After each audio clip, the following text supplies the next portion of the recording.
Students, good morning. I welcome you again to our chemistry class.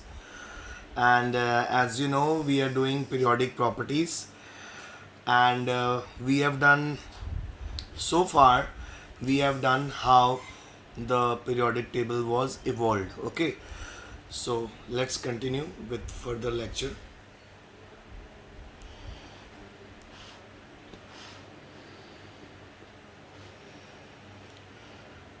So I told you how triad system was formed, and after triad, there was octave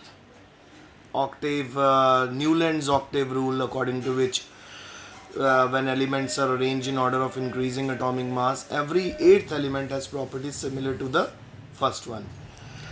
And then we have done Mendeleev periodic table. So Mendeleev periodic table was advancement of Newland octave, and after this, finally, modern periodic table came into existence. Then I told you about first period, second period, so on. Then I told you all the drawbacks of every periodic table, and in the modern periodic table still few drawbacks are there. तो उनमें जो पहली drawback है वो है कि जी hydrogen की position अभी तक अनसर्टन है, और जो इनर ट्रांजिशन एलिमेंट होते हैं उनको प्लेस नहीं मिलता मेन बॉडी के अंदर. ठीक है, उनको अभी भी किस तरह से रखा हुआ है, पीरियोडिक टेबल के बाहर रखा हुआ है. फिर बेटा आपको मैंने फाइंड आउट करना सिखाया था किस तरह से क्वांटम नंबर्स जो हमने लास्ट चैप्टर में किए थे उसकी मदद से, क्वांटम नंबर की मदद से हम ये फाइंड आउट कर सकते हैं कि कौन सा ग्रुप है, कौन सा पीरियड है.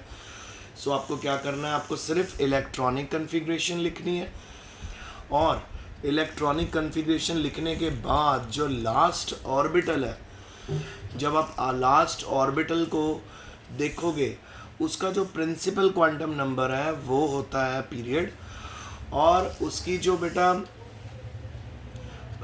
ऑर्बिटल की पावर होती है वो होता है उसका ग्रुप. अगर ऑर्बिटल की पावर 1 दिख रही है, एस की पावर 1 है तो ग्रुप 1 है, एस की पावर 2 है ग्रुप 2 है, पी की पावर 1 है तो अगेन ग्रुप 1, और इसी तरह आगे चलते हुए बेटा पी की पावर 4 है, पी की पावर 5 है तो आपको मिलेगा ग्रुप 17, पी की पावर 1 में आपको मिलेगा ग्रुप नंबर 13, पी की 2 में पी की पावर अगर 2 हो जाएगी तो ग्रुप 14, और इसी तरह आगे चलते हुए अगर आप पी की पावर 6 पे पहुंच जाओगे, जैसे 2p6 आ रहा है आपके पास, सॉरी p5 आ रहा है, 2p5 आ रहा है तो वो हैलोजन हो जाएगा ग्रुप 17.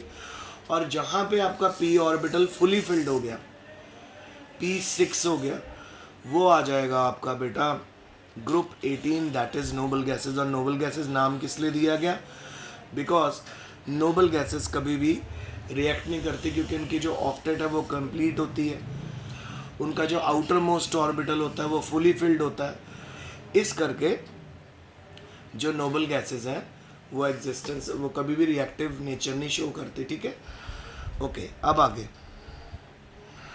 अब आपको पता है कि हमारे पास बहुत सारे एलिमेंट हैं, तो वहाँ पर आप कुछ चीज़ें आज मैं आपको बताने वाला हूँ कि अगर आप एटॉमिक नंबर याद करना शुरू कर तो बड़े आसानी से आप 40, 50, 60 तक कर सकते हो. ठीक है, उसके बाद जैसे फॉर एग्जांपल यहाँ पे हीलियम है, neon, argon, krypton, xenon, radon.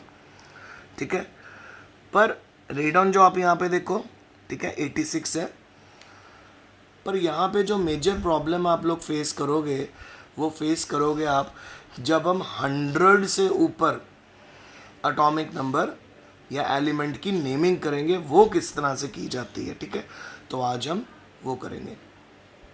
देखिए बेटा,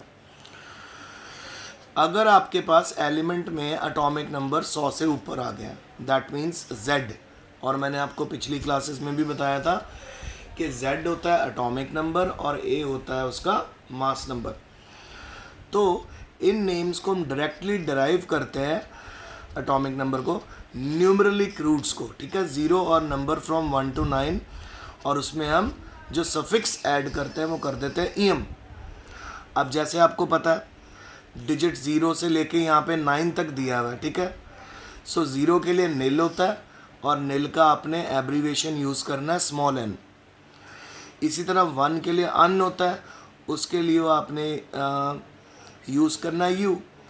फिर 2 के लिए B, तो आपने यूज़ करना है स्मॉल b।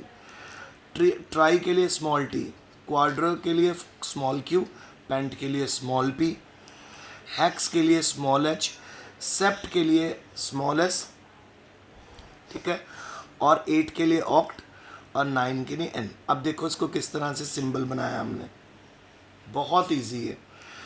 तो 101 इसका नाम बना ओनिलिनियम, ओनिलिनियम, ओनिलियनियम, और ये इसका सिंबल है UNU। अब आप देख सकते हो कि 101। इसी तरह अब 2 के लिए बाय होता है, तो पहला है अन, देखिए U लिया हमने 1 का, पहले 1 इसको ही समझिए, U लिया 1 का, N लिया 0 का, और फिर क्योंकि 1 है फिर अगेन हमने U लिया 1 का। It's so easy. अब आपके पास आ गया 102।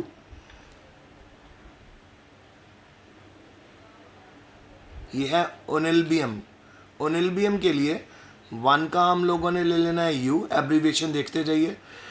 0 का होता है N, N आ गया, और 2 के लिए होता है B, सो इसकी एब्रीविएशन बनी UNB, ठीक है। सो आई होप आपको समझ आ रहा होगा।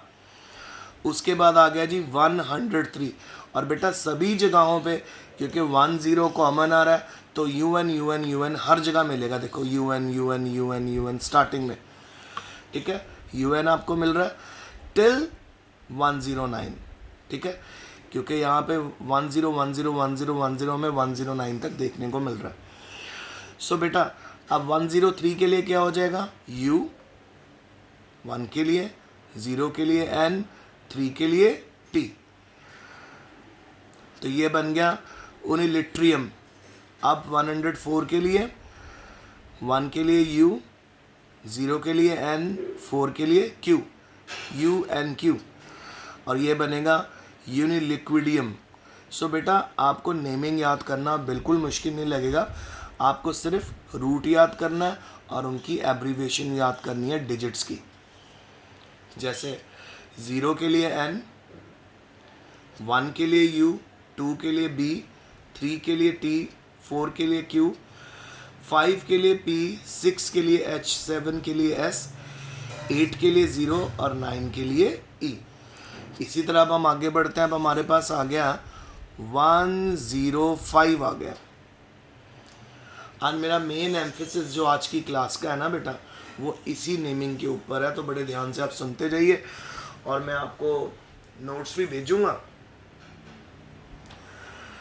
तो जब मैं आपको नोट्स भेजूंगा तो आप उनको अपनी कॉपी में ज़रूर लिखना और बार बार इनको याद करना, क्योंकि एग्ज़ाम में यूजुअली अब आपको, क्योंकि आप +1 मेडिकल नॉन मेडिकल में हो, तो पीरियोडिक टेबल में से कोई भी एलिमेंट का एटॉमिक नेम, उसका सिंबल और उसका मास आपसे पूछा जा सकता है। So you have to be very careful कि आप इनको भी याद कर लें 110 तक, ठीक है। अभी भी हमारे modern form of periodic table में बहुत सी खाली जगहें बची हुई हैं।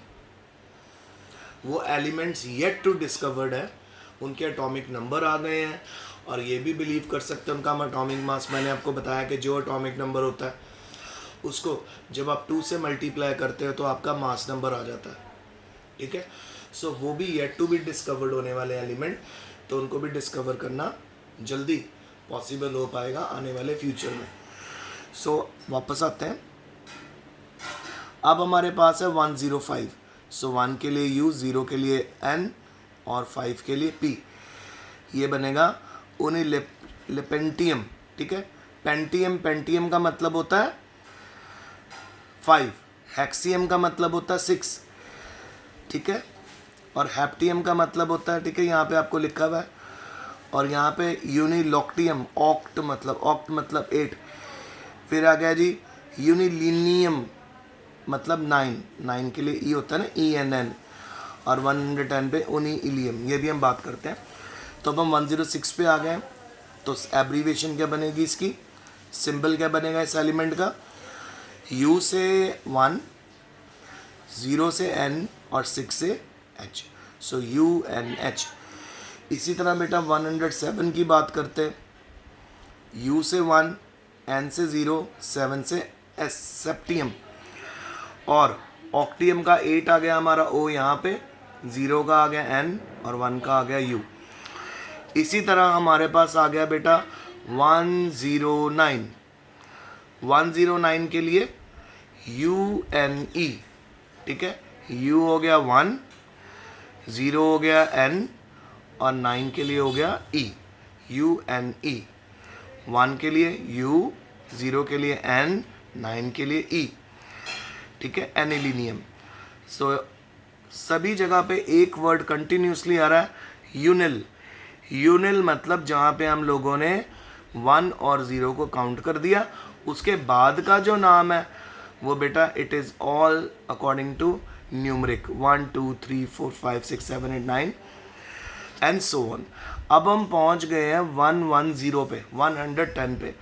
सो आप नोटिस करोगे 110 इन सभी से डिफरेंट होने वाला है, क्योंकि यहाँ पे सिंबल में जो फर्स्ट 2 लेटर हैं वो UN है, पर यहाँ पे सिंबल में 110 में जो फर्स्ट 2 लेटर हैं वो हैं 2 U हैं, N नहीं है। रीज़न वेरी इजी, क्योंकि यहाँ पे हमारा जो 1 है वो 2 टाइम्स आया है, और 1 के लिए U होता है तो 2 टाइम्स U, और 0 के लिए N होता है तो N।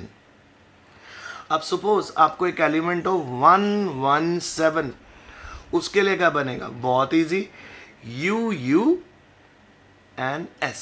UUS, ये होगा सिंबल आपके 117 एटॉमिक नंबर वाले एलिमेंट का, ठीक है बेटा।